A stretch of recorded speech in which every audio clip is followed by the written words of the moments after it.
আল্লাহ এক আল্লাহ হয়, তাহলে দরবার থেকে খেলাফত দিলে দরবারের যে কম পড়ে না আরো বাড়ে। তোমার মতো আরো 10টা 20টা আল্লাহ 200-400 আল্লাহ যদি আরো বানাই দিতে তাহলে তোমার আরো দাম বাড়তো। এটা তো তুমি করলে না। এত বুঝো তা তো বুঝো না। আল্লাহর কথার কোনো গু আমার তো আমি কিছুই পাই না। মাথা কোনটা গোয়া কোনটা এটা আমি পাই না। কেন পাই না?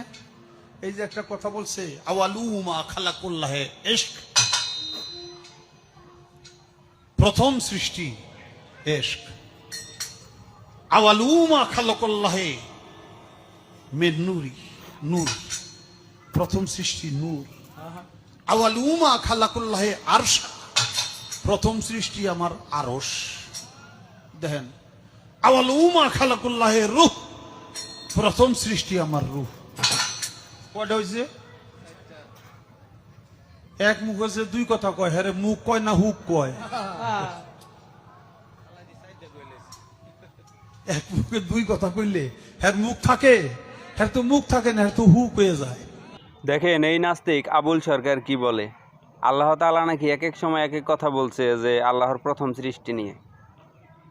হাদিসের মধ্যে এসছে যে আল্লাহ তাআলা সর্বপ্রথম কলম তৈরি করেছেন এবং তাকে বলেছেন যে লিখো। তখন তাকে বলা হলো, হে প্রভু কি লিখব?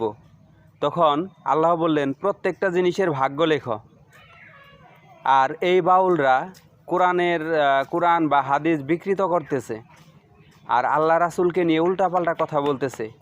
এদের আইনের আওতায় এনে কঠিন থেকে কঠিনতর শাস্তি হওয়া উচিত। এই নাস্তিকে কি বলছে যে আল্লাহ তাআলা এক মুখে কয় কথা কয়, ওইটা কি মুখ নাকি পুক? দেখেন কীরকম নাস্তিক হলে এরকম আল্লাহকে নিয়ে উল্টাপাল্টা কথা বলতে পারে। সবাই এর কঠিন থেকে কঠিনতর শাস্তি দাবি করুন। আর এর কি শাস্তি হতে পারে সবাই কমেন্টে জানাবেন। ধন্যবাদ।